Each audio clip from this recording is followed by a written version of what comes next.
Okay, the first topic that I want to discuss is the truth movement. The truth movement is a movement that I consider myself to be a part of, and that I do seek the truth in all things every day. And it's also an area where we've seen a lot of growth with people doing great amounts of research, and with the internet and YouTube and all these other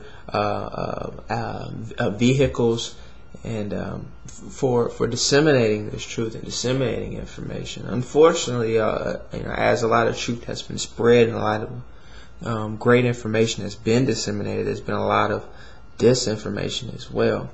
I consider it to be a great source of alternative news. Some of the news that you might otherwise not hear, or you might not otherwise get the same interpretation, or you might not get the same analysis that you might see on mainstream TV, which of course admittedly is skewed.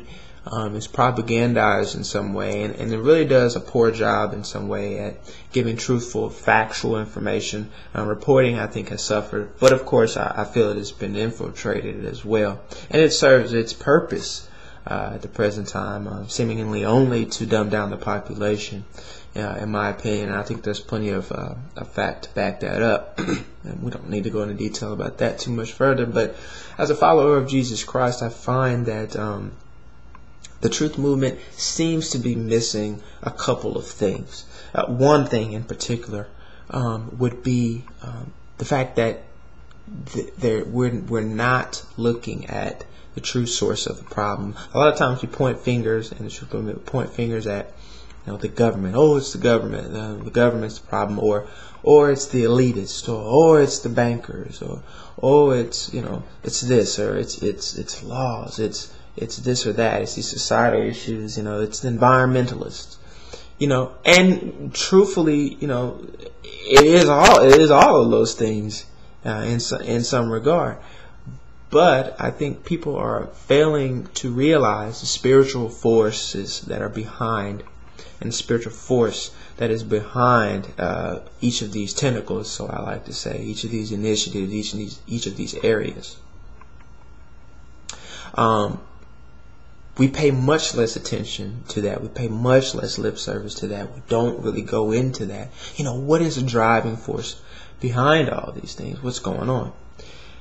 And sadly, we look at some of the leaders of the movement, look at some of the champions of the movement, and these people are very, very, very dangerous, and we have to be cautious. As truth seekers, we ought to be less inclined to jump on the bandwagon and to believe things. We should, as truth seekers, thoroughly check things out, and thoroughly look at people's backgrounds, look at their affiliations. What we must realize, that if we are Christians and we call ourselves truthers, or being involved in the truth movement, we cannot forget that God is the ultimate source of truth.